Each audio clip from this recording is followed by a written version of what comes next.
नमस्कार दोस्तों, स्वागत है आपका न्यू डिस्कशन में। आइए डिस्कस करते हैं आज का करंट अफेयर्स। भारत में दाल के उत्पादन के बारे में दिया है।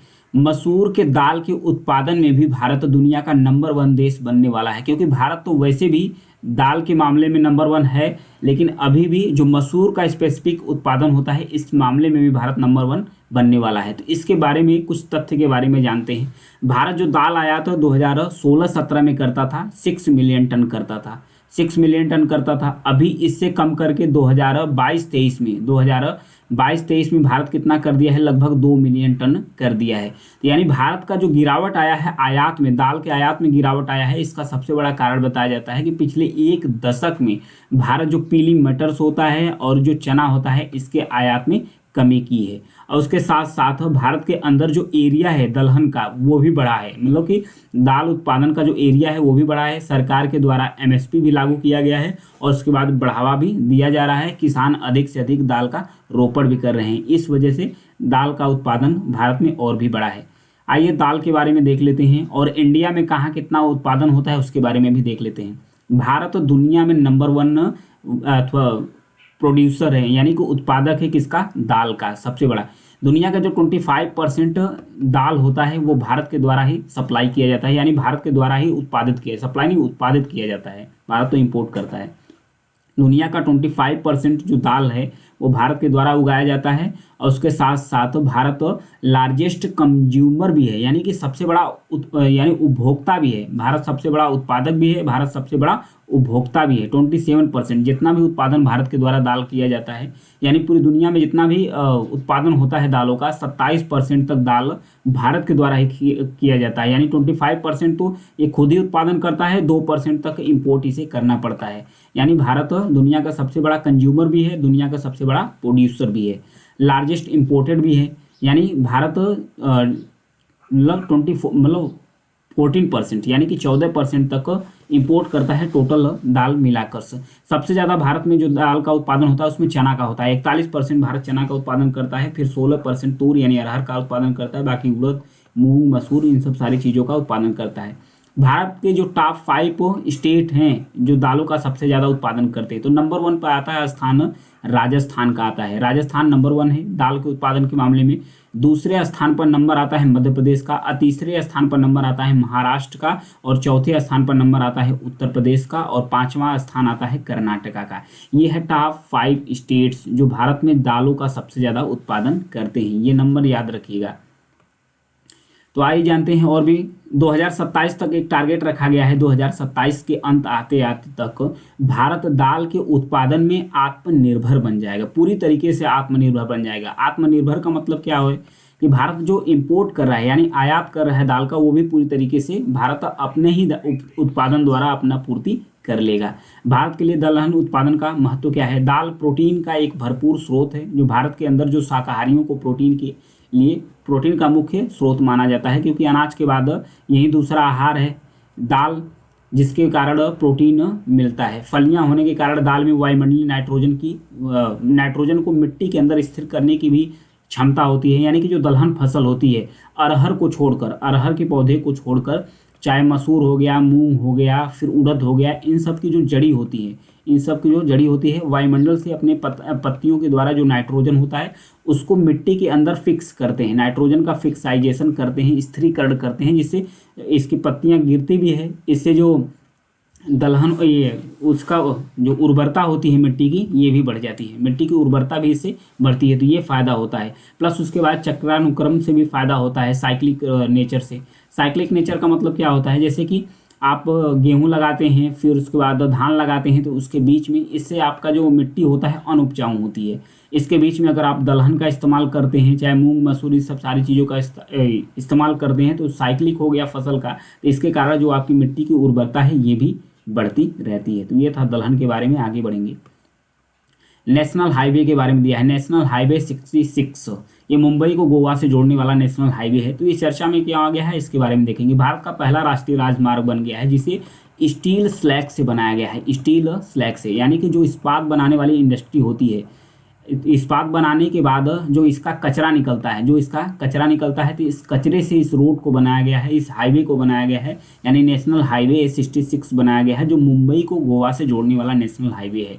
इससे फ़ायदा क्या होगा, पहले तो जो इसकी मोटाई है ये परत पतली हो गई, क्योंकि स्टील स्लैग है, यानी कि जो इस्पात का कचरा है उससे बनाया गया, तो इसकी मोटाई कम हो गई, प्लस उसके बाद जो इसकी मजबूती है और भी मजबूत हो गया, और उसके साथ साथ इसकी जो लागत भी कम आई, जो इसकी दक्षता यानी एफिशिएंसी है वो भी 28% तक बढ़ गई, यानी 28% तक इसकी दक्षता भी बढ़ गई। तो ये फ़ायदा हो गया है नेशनल हाईवे 66 को स्टील स्लैग से बनाने से, यानी कि कचरे से बनाने से। आगे बढ़ेंगे।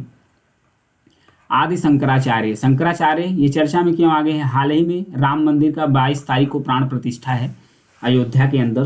तो जो 4 शंकराचार्य हैं, चार मठ के, यानी कि द्वारिका, जोशी मठ, पुरी और श्रृंगेरी, ये 4 जो मठ है, प्रमुख मठ है भारत के अंतर्गत, इसके 4 प्रमुख शंकराचार्य ने विरोध किया है कि हम उस प्राण प्रतिष्ठा में नहीं शामिल होंगे, इसलिए चर्चा में आ गए हैं। शंकराचार्य उन मठों के प्रमुख हैं जिनके बारे में माना जाता है कि इसकी स्थापना 8वीं सदी में, 8वीं शताब्दी में आदि शंकराचार्य के द्वारा किया गया था। एक विद्वान थे आदि शंकराचार्य, उनके द्वारा किया गया था।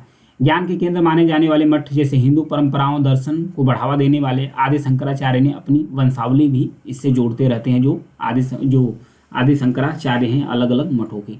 तो कंपेरिजन थोड़ा देख लेते हैं आदि शंकराचार्य और श्री रामानुजाचार्य के बीच में। जो वर्ण जन्म हुआ है आदि शंकराचार्य का हुआ है 788 CE, यानी कॉमन एरा में हुआ था, केरल में हुआ है, कलादी में। और इनकी मृत्यु कब हुई थी, 820 कॉमन एरा में इनकी मृत्यु हो गई थी। ये दर्शन इनका क्या था, अद्वैत वेदांत इनका दर्शन था। वहीं अगर रामानुजाचार्य की बात किया जाए तो 1017 कॉमन एरा यानी कि CE में इनका जन्म हुआ था, तमिलनाडु के अंतर्गत इनका जन्म हुआ था। इनकी मृत्यु कब हुई थी, 1137 कॉमन एरा यानी CE में इनकी मृत्यु हो गई थी। ये विशिष्ट द्वैत वेदांत को ये फॉलो कर, मतलब इनका दर्शन विशिष्ट द्वैत वेदांत था जो रामानुजाचार्य थे। फिर उसके बाद कुछ इनके वेद से इंपॉर्टेंट सिस्टम के बारे में बात किया जाए तो इनका जो आर्गू था, जो तर्क था इनका, तो इनके तर्क के अंदर था कि जो अल्टीमेटली रियलिटी इज ब्राह्मण, मतलब उन्होंने बोला कि ब्राह्मण रियल है और इसके बाद जो इन्वर्स है वो माया है। इन्होंने बताया कि जो इन्वर्स है यानी जो ब्रह्मांड है वो माया है, ब्राह्मण रियल होता है, इनका कहना है। इनका तर्क क्या था कि ब्राह्मण इज अल्टीमेटली रियल, मतलब ब्राह्मण तो रियल है but also that inverse is real, inverse भी रियल है। इन्होंने कहा कि ब्रह्मांड भी रियल है और उसके बाद ब्राह्मण भी रियल है, उसके साथ मैनिफेस्टेशन ऑफ ब्राह्मण, मतलब ब्राह्मण की अभिव्यक्ति है इन्वर्स, यानी ब्राह्मण की ही अभिव्यक्ति है, इनका कहना है जो रामानुजाचार्य हैं। तो और उसके बाद ये जो गॉड को पाने को यानी कि भगवान को प्राप्ति का जो इनका अप्रोच था, मेडिटेशन था, ध्यान था, ये सब सारी चीज़ें इनका था आदि शंकराचार्य का। वहीं वैष्णविज्म ये भक्ति पर जोर देते थे, जो रामानुजाचार्य हैं ये ज़्यादातर भक्ति पर जोर देते थे, इसलिए इनका जो महत्व है भगवत गीता और उसके बाद दिव्य प्रबंधन में दिखता है। और वहीं उसके बाद जो शंकराचार्य हैं उपनिषद और उसके बाद ब्रह्म सूत्र में इनका इम्पैक्ट देखने को मिलता है। तो ये था डिफरेंस शंकराचार्य के बीच में।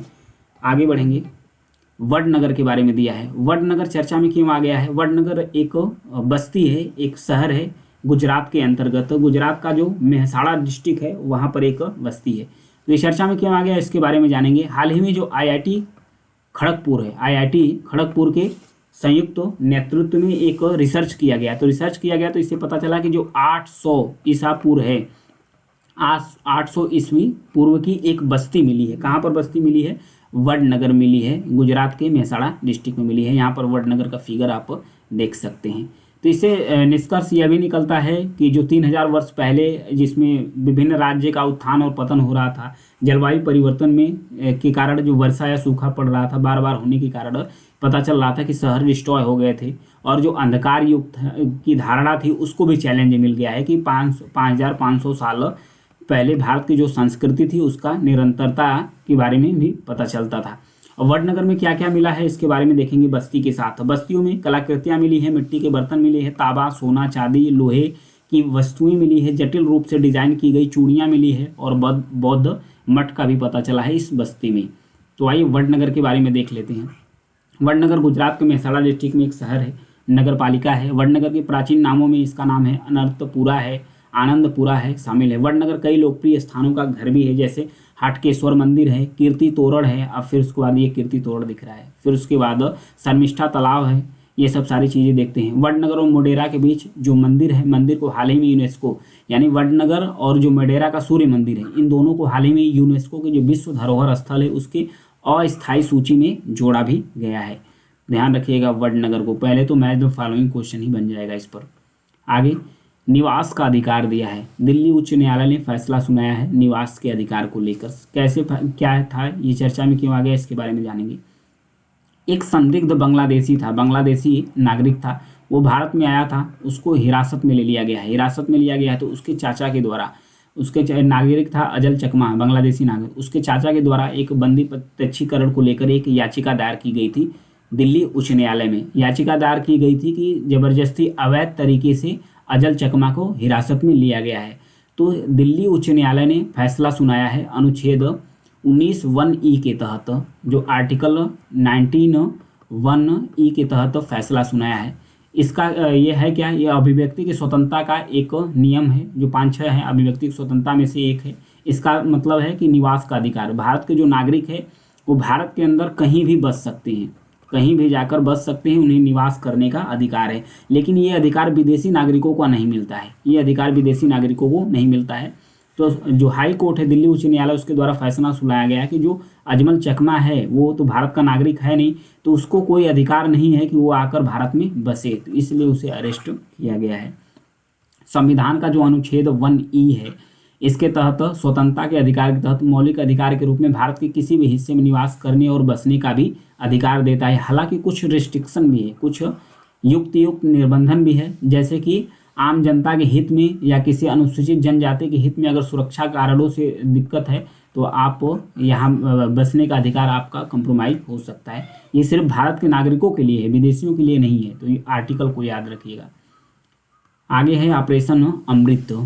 केरल औषधि नियंत्रण विभाग ने राज्य में जो एंटीबायोटिक होती हैं, एंटीबायोटिक ड्रग्स यानी एंटीबायोटिक जो दवाएं होती हैं, उसका जो अत्यधिक उपयोग होता है उसको रोकने के लिए ऑपरेशन अमृत चलाया गया है। तो ध्यान रखिएगा, ये केरल का जो औषधि नियंत्रण विभाग है उसके द्वारा चलाया गया ऑपरेशन अमृत।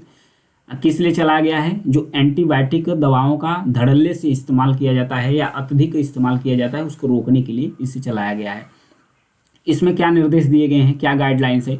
इसका गाइडलाइंस यह है कि जो भी फार्मेसी चलाते हैं, तो फार्मेसी चलाते समय जो एंटीबायोटिक का बिक्री कर रहे हैं, एंटीबायोटिक दवाओं का जब बिक्री कर रहे हैं, तो उसमें खास इन्हें ये ध्यान रखना है कि उसका सटीक रिकॉर्ड बनाकर रखना है, उसको रिकॉर्ड बनाकर रखना है कि जब जरूरत पड़े मांगा जाए तो आप रिकॉर्ड दो कि आप किसको एंटीबायोटिक बेचे हो।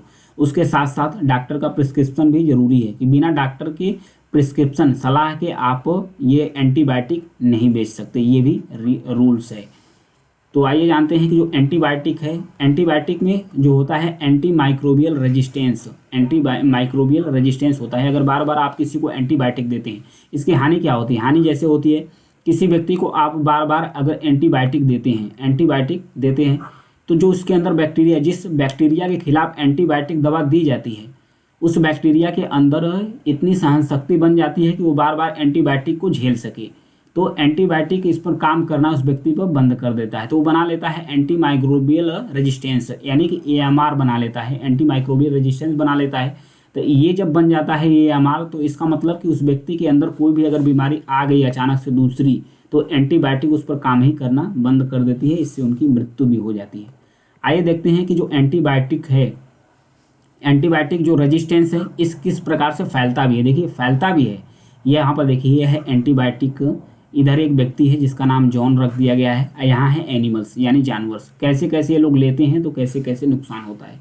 अगर किसी व्यक्ति को एंटीबायोटिक अधिक दिया गया है तो ये बीमार पड़ता है, तो किसी हॉस्पिटल में इसे एडमिट कराया जाता है। एडमिट कराने के बाद इसकी जब छींक आती है, इसका जो ब्लड ट्रांसफ़र होता है, तो थोड़ा बहुत जो अनहाइजेनिक कंडीशन में स्प्रेड करता है और इसके अंदर फैलता है। तो हॉस्पिटल में जो अन्य पेशेंट हैं, तो इसके छींक, इसके कांटेक्ट में आने से, इसके इस्तेमाल किया हुआ अगर सफाई अच्छी से नहीं होती है, तो जो भी चीज़ दूसरे पेशेंट को दिया जाता है तो वहाँ भी फैल जाता है एंटीबायोटिक रेजिस्टेंस उसके अंदर भी फैल जाता है।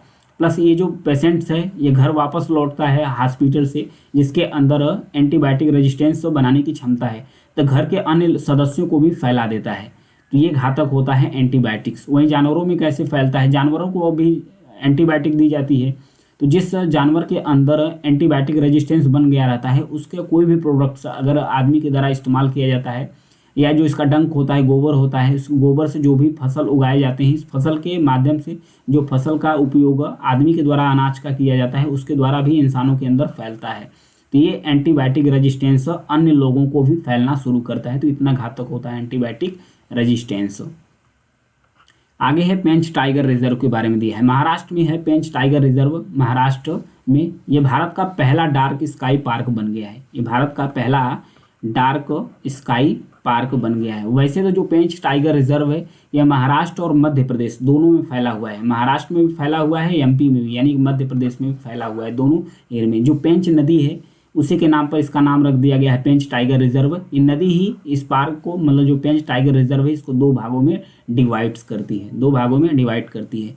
तो ये जो डार्क स्काई का मतलब क्या होता है, डार्क स्काई पार्क का मतलब जैसे कि रात में जो लाइटिंग दी जाती है, रात के अंदर जो पार्क के अंदर लाइटिंग दी जाती है, उस लाइटिंग को ऑफ कर दिया जाएगा, यानी कि जो नेचुरल प्रकाश है उसके अंदर छोड़ दिया जाएगा।